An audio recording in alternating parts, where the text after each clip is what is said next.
welcome to the Great Detectives of Old Time Radio. From Boise, Idaho, this is your host, Adam Graham. If you have a comment, email it to me, box13 at greatdetectives.net. Follow us on Twitter at Radio Detectives, and check us out on Instagram, instagram.com/greatdetectives. Today's program is brought to you in part by the financial support of our listeners. You can support the show using the Zelle app to box13 at greatdetectives.net, and you can also become one of our ongoing Patreon supporters for as little as $2 per month. Just go to patreon.greatdetectives.net. Well, now it's time for this week's episode of The Man Called X. The original air date is April the 22nd of 1952, and the title is The Maverick Steer.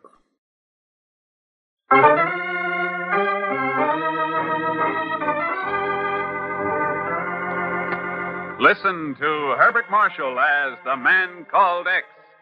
Wherever there is mystery, adventure, intrigue, in all the strange and dangerous places of the world, there you will find The Man Called X.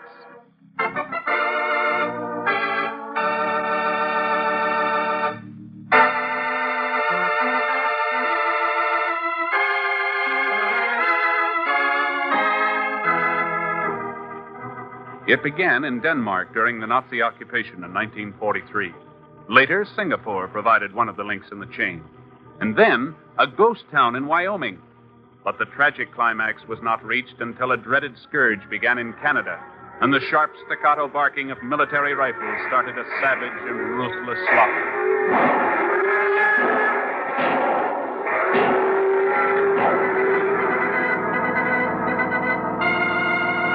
Yeah, I've seen the reports, Ken. Over 1,500 head of cattle already destroyed. And nobody knows how many thousands more will have to go before they get it under control. There's nothing else they can do, Chief. I know. The minute foot and mouth disease gets a start, it spreads like wildfire. And the only answer is to destroy the infected cattle. You'll stop to think what would happen if it hit the United States? Oh, major tragedy. Millions of dollars washed down the drain. A beef shortage that could last for years.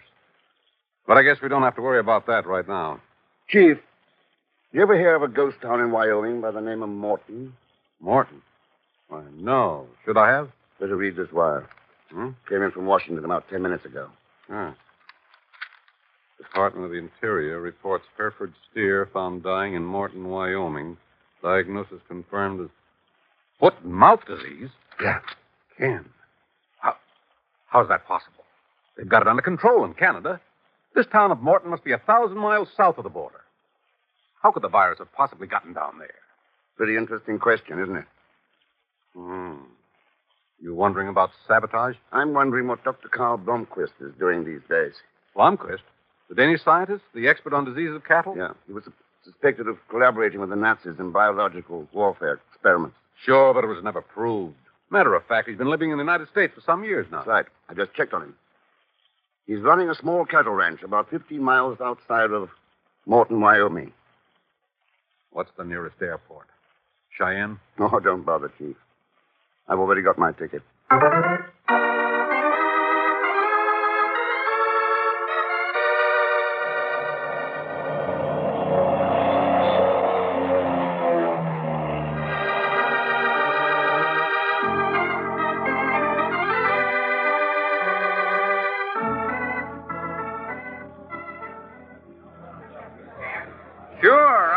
We can fix you up with a charter plane, mister. Where are you figuring on flying to? Up around Morton. Morton? You sure that's where you want to go? Any reason why not? Well, it's none of my business, mister, but Morton's a ghost town. Nobody's lived there for over 50 years, except maybe Jim Saunders. Saunders?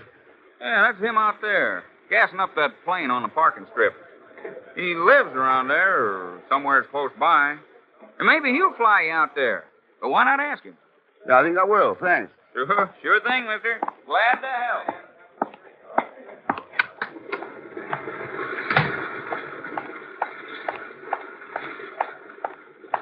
Hello there. You Jim Saunders? So what if I am? Well, they tell me you're flying out toward Morton. Yeah, what's it to you, Mac? I'm looking for a lift out that way. Oh, sure. Another government snoop. One lousy cow gets foot-and-mouth disease, and you think a Russian A-bomb fell on the joint. Go peddle your paper someplace else, Mac. I'm flying out there alone. Have it your own way, Saunders. I can get another plane. Yeah, but if you do, Mac, don't come anywhere near Morton. You get that? Don't come near Morton. Why not? What are you afraid of? I'm not afraid of anything. You hear? I'll kill any guy who calls me Yella. I'll kill him. Take it easy, Jim. Now take it easy. This knucklehead here called me Yella. It's a laugh, huh, Bill? Guy who's thrown lead from Busan to Heartbreak Ridge, and he calls me Yella. Why, that dirty low Jim, down. stop it. Stop it right now. Okay. Get the plane ready. I've got the supplies. Better start loading them aboard. Okay, I'll load them. Just remember what I said, Mac. Stay away from Morton. I'm sorry. Jim's a little ill. He's had some pretty rough sledding in Korea. Yeah, I guess he has. How are you, Bill? All right, Ken? Wyoming's pretty strange territory for you, isn't it? What makes you say that? The last time we met was in Singapore, 1949. The bar at the Queen's Hotel. Yeah, I remember. We had martinis with an onion. Uh-huh. We also had a little discussion about some Far East military secrets you were buying and selling. That was in 1949. There's still an open market in 1952. What would that have to do with Wyoming, Ken? That's what I was wondering. You can stop. My slate's clean. Belle Castino's gone legitimate. I'd like to believe that. You can. All right, Belle. We're ready to go. Be right there, Jim. What about him, Bill? Jim Saunders? I told you. He's sick. Yeah, but what's your connection with him and the town of Morton? I live near there. He's a friend. Come on, Belle. Let's scramble. Goodbye, Ken. It was nice seeing you again. Wyoming's a big place, but maybe we'll run into each other. Yeah, maybe we will. Don't look like you had any luck with Saunders, mister. No, I didn't. Well, I reckon we can find you another plane. I knew it was a queer one, but I figured you might have had a chance. Maybe you would at that if it wasn't for all that scientific stuff he's loaded aboard. What scientific stuff? Oh, all them test tubes and glass bottles and laboratory stuff. That's what he's packing along to Morton with him. Sure is queer. Can't rightly figure what he'd want with junk like that in cattle country. Can't figure it at all.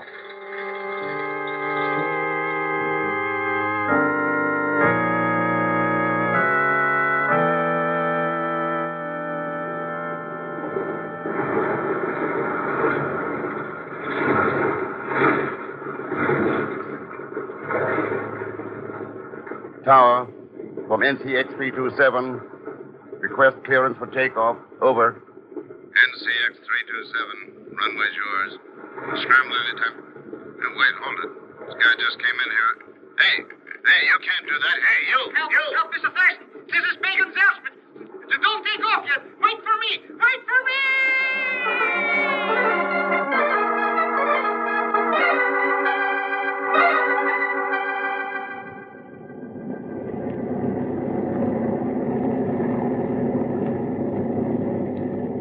Boy, pretty lucky for you I got in time, eh, Mr. X? That's a matter of opinion, Pagon. Oh, sure. I knew you'd be glad to have my invaluable services. That's why Mr. Chief sent me up down here after you. You mean you conned him into it? Yes, and Mr. What do you know about what's going on here? What a question. Well? Nothing. That's what I thought. Pagon, wait, please. I know just what you're going to say, Mr. X. Please, don't say it. Don't. But before I'm through, I'll help you plenty with all this those sick cows with the hoofs and the mouths and everything for a slight consideration, of course.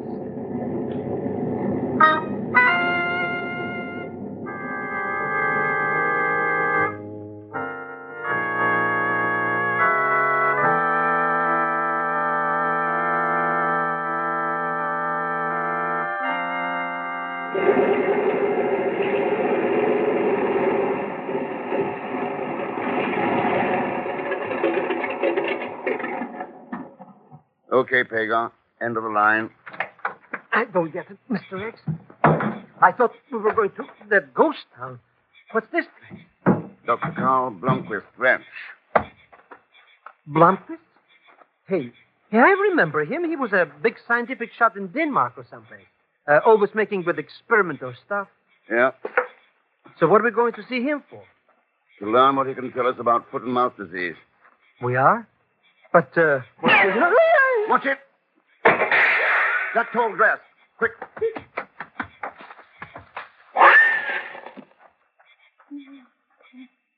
get out of here. Gotta get out. Yeah, that's going to be kind of tough. The shots came from the top of that mesa. Must have a scope sight. The minute we move out of this grass, he'll have us. But if we stay here, he'll pick us off like a couple of sitting bulls. It'll be down in about 10 minutes. If he doesn't get us before then, we'll be in the clear. But...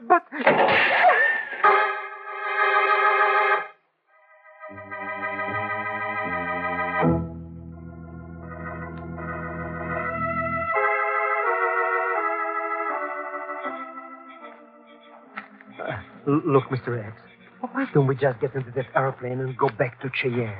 Maybe that character with the rifle is still hanging around. I came out here to ask Blomquist some questions about foot and mouth disease, Pagon. And I got a few more to add to the list. What kind of questions? We land a plane practically in his front yard. Somebody uses us for target practice.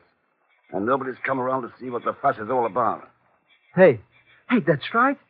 Hey, maybe the joint's deserted and everybody took it on the lam. That's one of the things I want to find out. Look in the bunkhouse and the outbuildings. I'll check the ranch house. Then come back here and let me know what you find. But it's dark out there, Mr. X. And... Oh, go on. Okay. What a mishmash just because I'm crazy talking.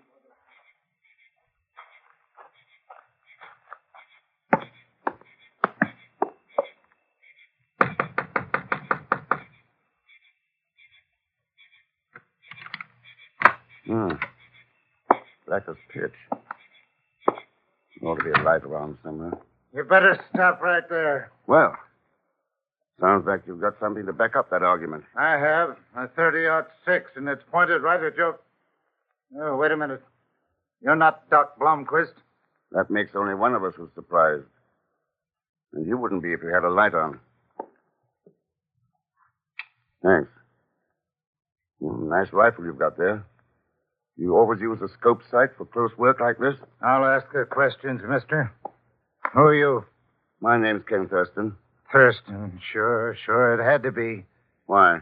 Because I'm Matt Taylor. Is that supposed to mean something to me? It should. I'm the man who's going to kill you. Well, at least it's nice to know it. At a time, any particular reason why? Yeah. For infecting my cattle with foot and mouth disease. Just like you did them up in Canada.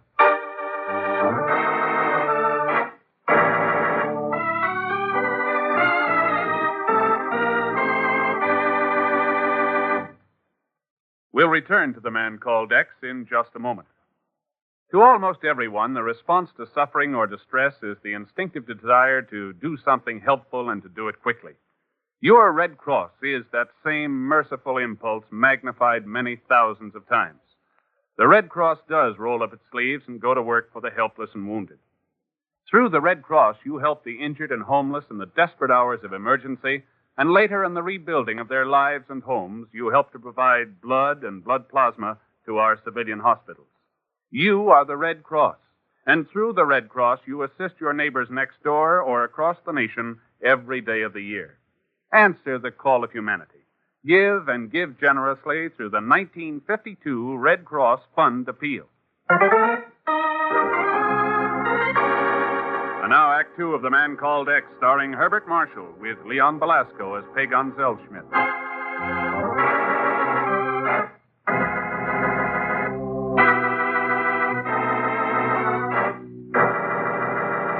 When a steer is discovered in the ghost town of Morton, Wyoming, infected with the dreaded foot and mouth disease, Ken Thurston, suspecting possible sabotage, flies to the ranch of Dr. Carl Blomquist, Danish expert in the diseases of cattle. But when Ken investigates the apparently deserted ranch house, he's stopped by an armed man who threatens to kill him for a most unexpected reason. That's right, Thurston. I'm going to kill you for infecting my cattle with foot and mouth disease, just like you did them up in Canada. Very interesting. I suppose you've got proof of that statement? Well, proof enough for me. Like what? 30 head of my cattle quarantined this afternoon. A broken hypodermic needle I found out on the range. Blomquist's phone call. What phone call was that? When I heard him make on the party line saying you were coming out here about the virus. All adds up, Thurston. Yes, only I got a different answer. Yeah, but mine is the one that counts. You can't weasel out of it, Thurston. One squeeze on this trigger and you... Mr. Thurston, what the devil? Who are you? Introductions later. Taylor!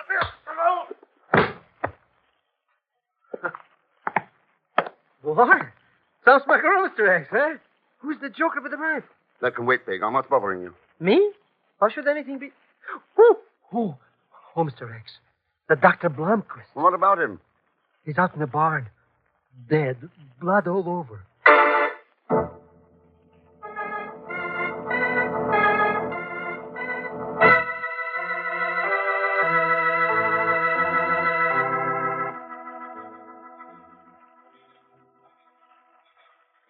That's right, Mr. X. I went looking around in the barns and things like you said. And when I turned the light onto this place... that's what I found. Yes. It's Blomquist, all right. Oh, but who would want to do such a thing to him? And why? Take a look at those storage bins back there. Hey, look at all that junk, Mr. X. Tubes and glasses and jars and glasses and tubes. Yeah, look here. The stuff inside this beaker looks like a culture soup. It does? Why should anybody cook soup in the barn? To get the concentrate. What? Pagan, I'd be willing to bet that Blomquist was developing the virus of foot and mouth disease in here. You collect your bet, Ken? Yeah. Hello, Bill. Thought you flew to the town of Morton with Jim Saunders. I did. Then what are you doing here? And how do you know about this culture? That's easy, Ken. My name isn't Belle Costino anymore.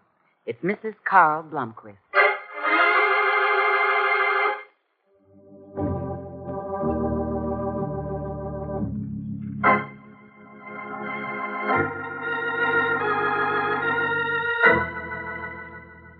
Well, if they're showing you're spinning these straight goods, Thurston, I guess you got an apology coming.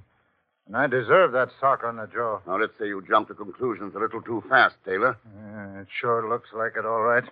What with Doc Blomquist being the skunk I was really after... sorry, ma'am. It's all right, Mr. Taylor? You're still jumping too fast, Matt. I am. You just said that Mrs. Blomquist here admitted that stuff in the doc's lab was foot and mouth virus. That's right. But my husband wasn't deliberately infecting cattle with it. He was trying to develop a vaccine that would wipe out the disease. Oh, I don't know. Maybe that poke you give me rattled up my brain some, Thurston, but I still don't see foot and mouth jumping all the way down here from Canada by itself. And you can't get around that dead steer they found at Morton. And my 30 head the inspectors got in quarantine. I think you're right, Taylor. Somebody deliberately infected those animals with the virus, but it wasn't Dr. Blomquist. What makes you so sure? The fact that he was murdered. Of course, it's obvious. Carl found out who was really responsible, and he was killed to make certain he wouldn't talk. Okay, then. Who was it? Care to answer that for him, Belle? I'd be happy to if I could, but I'm afraid that... Oh, still thinking about Singapore in 1949. I was thinking that for a recently bereaved widow, you show a surprising lack of grief. How long were you married? 2 weeks. Where were you married? Still as brilliant as ever, aren't you, Ken? Where, Belle? Yes. You're right. In Canada.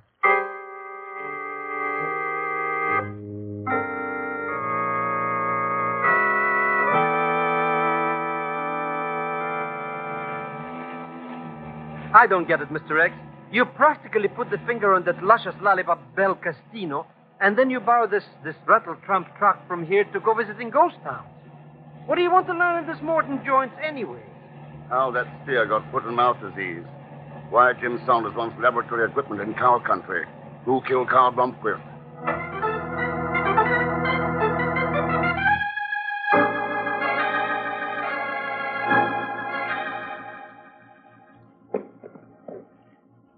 Look, Mr. X, if that Jim Saunders catches us monkeying around his laboratory, he's liable to blow our heads off a couple of times or two.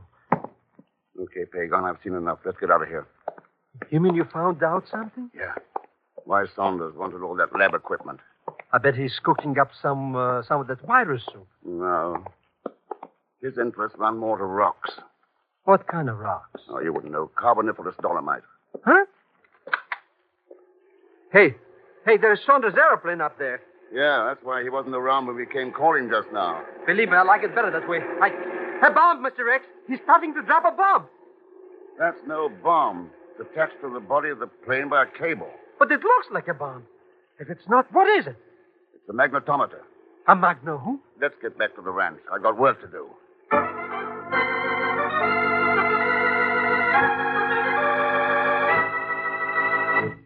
100% right, Ken. The geological surveys check right down the line. But how you ever figured that one out, I'll never know. That's all important now, Chief. Any other reports of foot and mouth disease come in? Not so far. The Lord only knows what'll happen in the next 24 hours. You won't have to wait more than 2. What do you mean? What's going to happen in the next 2 hours? It's already happened. The sun's gone down in Wyoming.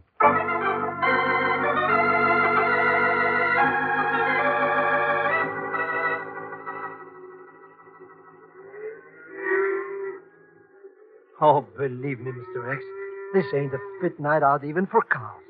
Look at them moving around out there and making funny noises. There's a storm coming up. Thunder and lightning always make cattle nervous. Taylor will be lucky if his stock don't stampede. Sure, just what I said. So why don't we stop hiding these rocks and go back to the ranch house? We can wait there for whatever we're waiting for. This is the only part of Taylor's herd that's not under quarantine now. Whatever's going to happen tonight will happen right. Yeah, listen. So what? Another cow coming up to get a little company. That's a horse and rider, you idiot. Quiet now. Mr. X, whoever it is has stopped right in the middle of all those cows. Yeah. Hey, what's that spray gun thing there? Hypodermic for cattle. Loaded with the virus of foot and mouth disease.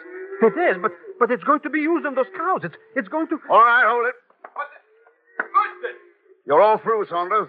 Drop the hypo and get away from those cattle. So it was you I saw when I flew over Morton today. I suppose you got it all figured out, eh? Sure, Saunders. Oil. Oil?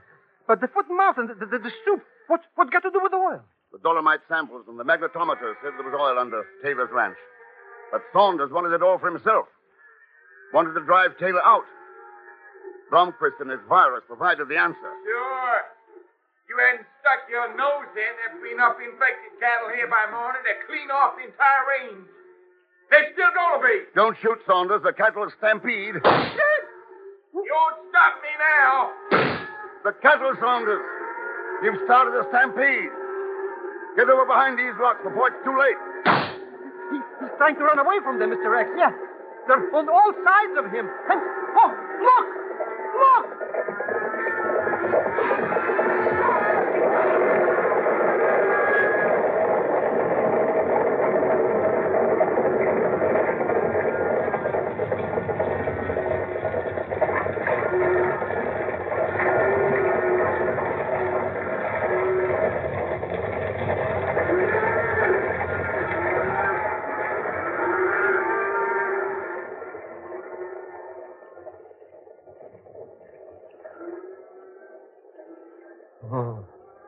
Oh, Mr. X, he didn't make it. Yeah. He learned his lesson, Pagoda. He learned that there's a deadlier virus than foot and mouth disease. A thing called greed.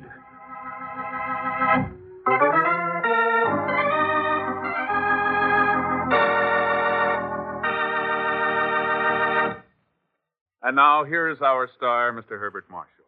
Thanks for being with us. And my thanks to Lucille Meredith, Will Wright, Herb Vigran, Lamont Johnson, and Bob Griffin. Next week, the jungles of Malaya and a search for a man who doesn't deserve to be called a man. Rather, a monster. And no, I don't mean Leon Balescu, although he'll be along as usual as Pagon Zellschmidt. So join us, won't you, when next I return as the man called X. Good night.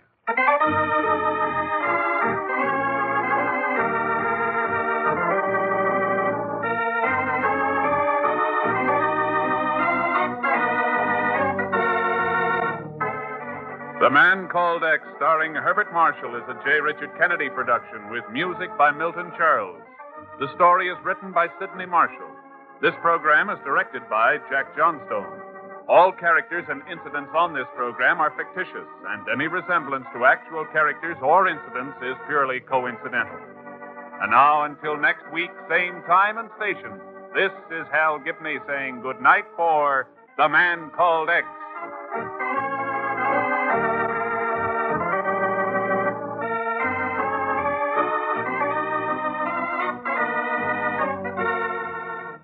This is NBC, the national broadcasting company.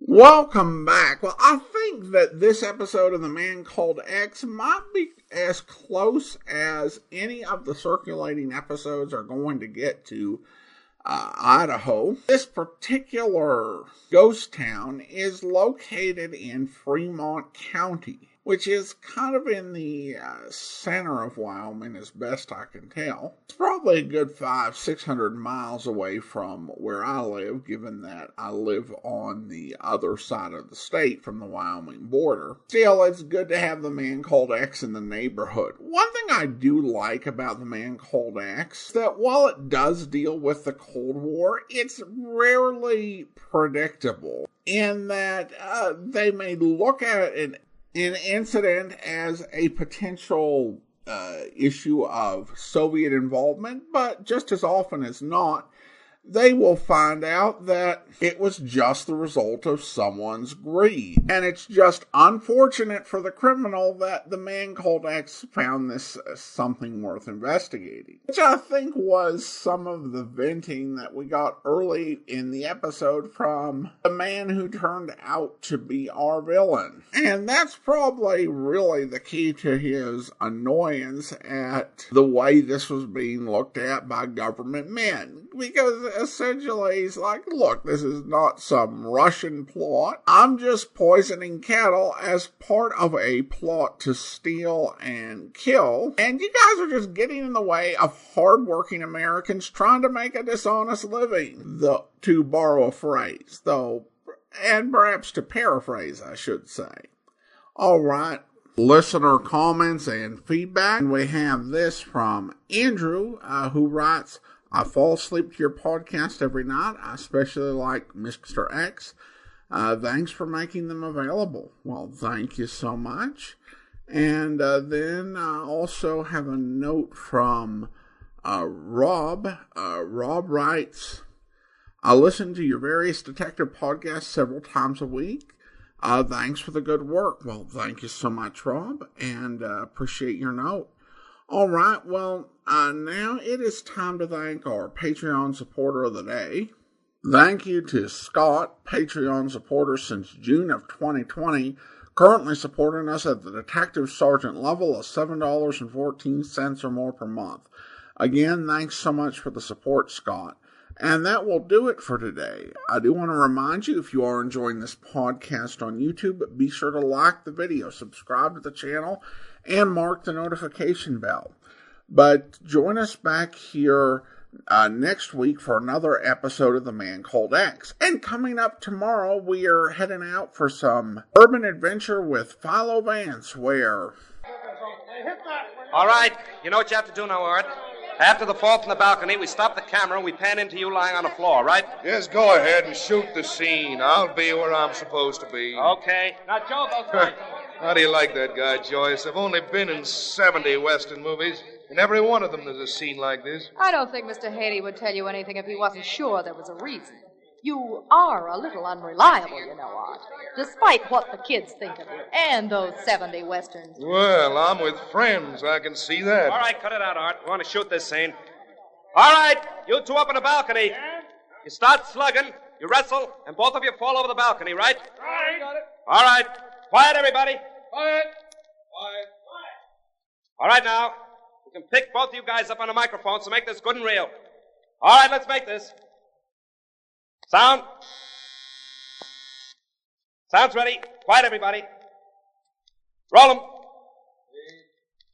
Production number 11254, scene 6. Take it away. Action. All right, there you go. All right, there you go. mine, I tell you! Get away from me! Okay, cut. All right, that was good. That was great. Fine. Well, that stuntman we've got doubling for you really can take falls, can't he, Art? That's what he's paid to do, isn't it? Yeah, but everyone doesn't do what he gets paid to do around here. For instance, you're paid to act. Who's writing your dialogue, Ed? Bill Moore? Very funny. Hasn't he got enough trouble with the lines in this picture? It's the worst talk I've ever had to say. Well, I guess this is a typical Art Ingram picture, isn't it? You've griped about everything so far. Your story, your lines, your leading lady. Oh, you're not too bad. Thanks. Tell me, you do think your horse is all right? Sarcasm's catching around this place. What do you say, Ed? Let's get on with the next scene. All right, suits me. All right, places for next scene, everybody. Places. I hope you'll be with us then. In the meantime, do send your comments to box13@greatdetectives.net. Follow us on Twitter at Radio Detectives. And check us out on Instagram. Instagram.com/greatdetectives. From Boise, Idaho, this is your host, Adam Graham, signing off.